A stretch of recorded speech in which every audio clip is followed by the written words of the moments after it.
गुजरात और हिमाचल प्रदेश के विधानसभा चुनाव की घोषणा होते हुए देश में राजनीति गर्मा गई है।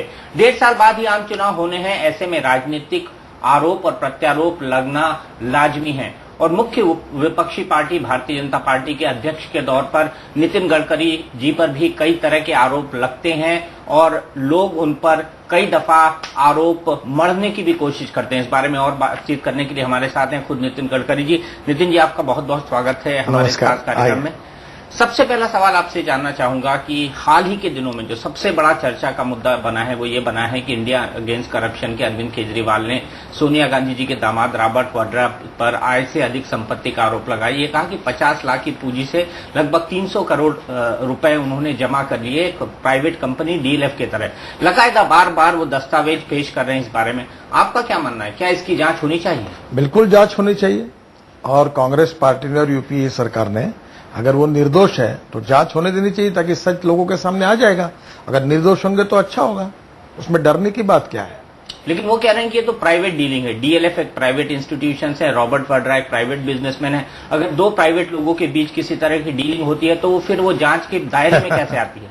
देखिए, पहली बात तो ऐसी है कि रॉबर्ट वडेरा जी सोनिया गांधी जी के दामाद है और स्वाभाविक रूप से अगर ये आरोप होते होंगे तो उन्होंने सुमोटो ये भूमिका लेनी चाहिए कि इसकी इंक्वायरी करो, कोई प्रॉब्लम नहीं है उनका।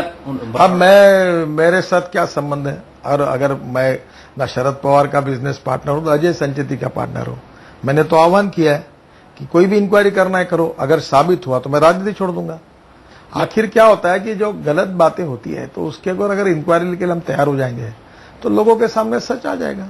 मैं उस सवाल पर आऊंगा, लेकिन यहां पर आपसे जो सबसे महत्वपूर्ण पहलू है वो ये जानना चाहता हूं कि लोग ये कह रहे हैं कि अरविंद केजरीवाल कोई आरोप चस्पा कर भाग जाना चाहते हैं। वो सपोर्ट में सिर्फ कंपनी ऑफ रजिस्ट्रार के दस्तावेज पेश कर रहे हैं, उनके पास कोई पुख्ता सबूत नहीं है। वो सिर्फ पब्लिक गैलरी के ऊपर एक आरोप मढ़ना चाहते हैं। ऐसा लगता है लोग उस पर भरोसा कर लें या लोग, क्या आप इस तरह की राजनीति को सही मानते हैं? देखिए, उनकी भूमिका ऐसी है कि इस देश के सभी राजनीतिक नेता भ्रष्ट है और सभी नेता चोर हैं और इसलिए सबको हटाकर उनके पार्टी को जिताओ।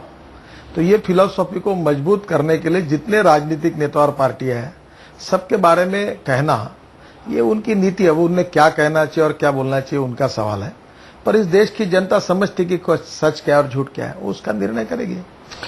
इसी बात पर आऊं, जैसे अंजलि दमानिया जी जिन्होंने आपका मंच शेयर किया था, उन्होंने आपके बारे में एलिगेशंस लगाए। आपने उनसे कहा कि शरद पवार हमारे 5 काम करते हैं, हम 5 काम करते हैं शरद पवार के, ऐसे में मैं उन पर आरोप कैसे लगा सकता हूं, सिंचाई घोटाले को कैसे खोल सकता हूं? क्या वाकई में आपकी उनसे कोई मुलाकात हुई थी और मुलाकात अगर हुई तो क्या बात हुई? देखिए, महाराष्ट्र में पिछले 2 साल से मैं कोई बाइट देता नहीं, कोई स्कैंडल पर कोई प्रतिक्रिया देता नहीं और कोई टीवी को कोई मुलाकात नहीं देता। कारण इसका कारण ऐसा है कि मैं राष्ट्रीय अध्यक्ष बनने के बाद मैंने महाराष्ट्र पे किसी भी प्रश्न पर बोलना बंद किया है। दूसरी बात, तेलगी का प्रकरण मैंने निकाला था। महाराष्ट्र में अनेक स्कैंडल्स मैंने, वक्फ बोर्ड का स्कैंडल मैंने निकाला है। महाराष्ट्र के विधानमंडल में जो हमारे यहाँ नाफ्ता पेट्रोल और डीजल में मिक्स होता है वो भी मैंने निकाला था। अनेक जगह सिंचन के किसी भी अनेक भ्रष्टाचार के विषय मैंने महाराष्ट्र विधानसभा में निकाले। उस समय महाराष्ट्र में विपक्ष का नेता था। अब मैं भारतीय जनता पार्टी का अध्यक्ष बना हूं तो स्वाभाविक रूप से हमारे आमदार देवेंद्र फडणवीस, किरीट सोमैया जी, इन्होंने अनेक प्रकार के घोटाले बाहर निकाले हैं। अब ये घोटाले उन्होंने बाहर निकाले और महाराष्ट्र में वो बोल रहे हैं, तो मैं राष्ट्रीय अध्यक्ष होने के नाते मैं इसके बारे में नहीं बोलता। दूसरी बात, शरद पवार जी का और एनसीपी का, कांग्रेस का शासन, कांग्रेस का और एनसीपी का महाराष्ट्र में है, तो क्या देवेंद्र फडणवीस ने भ्रष्टाचार नहीं निकाला बाहर? ये स्कैंडल इरिगेशन का, वो भारतीय जनता पार्टी का ही है, जनरल सेक्रेटरी है। क्या मैं अध्यक्ष हूं और उनने ये काम किया तो ये भारतीय जनता पार्टी ने निकाला हुआ काम नहीं है? अब सब विषयों पर मैं कैसे बोलूं? अगर आपकी रीजनल चैनल का कोई होगा तो वो रीजनल विषय पर सब्जेक्ट लेगा। अब महाराष्ट्र में कोई रीजनल सब्जेक्ट पर आप मेरी मुलाकात लोगे क्या? नहीं लोगे। वैसे मैं बीजेपी का राष्ट्रीय अध्यक्ष होने के बाद मैं यहाँ की स्थिति पर नहीं बोल रहा हूं और मैंने अनेक लोगों को कहा कि मैं नहीं बोलूंगा। इसका मतलब क्या मैं इरिगेशन स्कैंडल को सपोर्ट कर रहा हूं? मुझे लगता है ये आरोप गलत है। और रही बात मेरे उनके बिजनेस रिलेशन के बारे में, शरद पवार से मेरे संबंध, ये तो बात सही है क्योंकि वो महाराष्ट्र के कद्दावर नेता है और उनके ऊपर कोई भी आरोप करने के पहले तो अध्ययन करके ही करेंगे। पर इसका मतलब भारतीय जनता पार्टी कभी छुप नहीं रही है। एनसीपी के स्कैंडल जो है, छगन भुजबल जी के, उस समय मैं विरोधी पक्ष नेता था, मैंने तेलगी प्रकरण निकाला, जब वो अनेक प्रकरण ऐसे कि एनसीपी के मंत्रियों पर हमने अटैक किया। पर कोई शरद पवार जी के कागज है और हम कोई बोले कि आप बोलो, तो आखिर कोई भी कागज जांच कर अध्ययन करके ही कोई बोलेगा। वो दिग्विजय सिंह जैसा नहीं है कि पहले आरोप करना और बाद में जब नोटिस दिया मैंने तो अब बोले मैं अध्ययन कर रहा हूं, तो अब इसका मतलब अध्ययन करके अब आरोप नहीं किए, तो ऐसा तो नहीं होगा।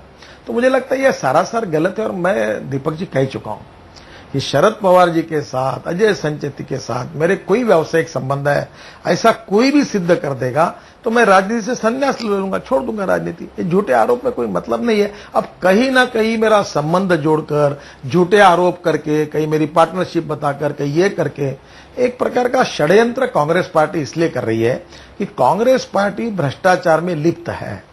और ये जो 4,38,000 करोड़ के 3 स्कैंडल हुए जो सीएजी ने बाहर निकाले हैं, इसलिए अब कांग्रेस पार्टी प्रमुख विपक्षी पार्टी होने के कारण बीजेपी के अध्यक्ष को भी बदनाम करो, हम तो काले पर ये भी काले हैं करके मेरे खिलाफ ये षड्यंत्र कांग्रेस पार्टी कर रही है और जानबूझकर झूठी झूठी बातें लाकर मुझे कैसे फंसाया जाएगा ऐसी कोशिश कर रहे हैं। सबसे पहला आरोप जो आप पर लगा वो दिग्विजय सिंह ने लगाया। उनका कहना था अजय संचेती और आप पार्टनर हैं, आप उनको राज्यसभा में इसी लेकर आए और कोल ब्लॉक का जो आवंटन है वो भी आपने कराया। इसमें क्या हकीकत है? देखिए, 2 साल मैं अध्यक्ष बनने के 2 साल पहले अजय संचेती को वो कोल माइन मिली हुई है।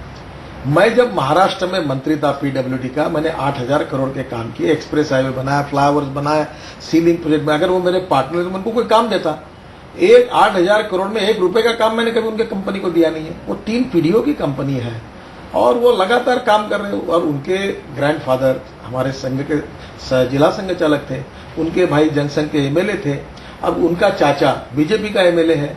और हमारे परिवार से ये भी विद्यार्थी परिषद में काम करते थे, एक अच्छे यंग है, काम कर रहे हैं। उनके परिवार से मेरे संबंध है, परिवार से तो सबके हैं, कांग्रेस के भी अनेक नेताओं के परिवार से मेरे संबंध है।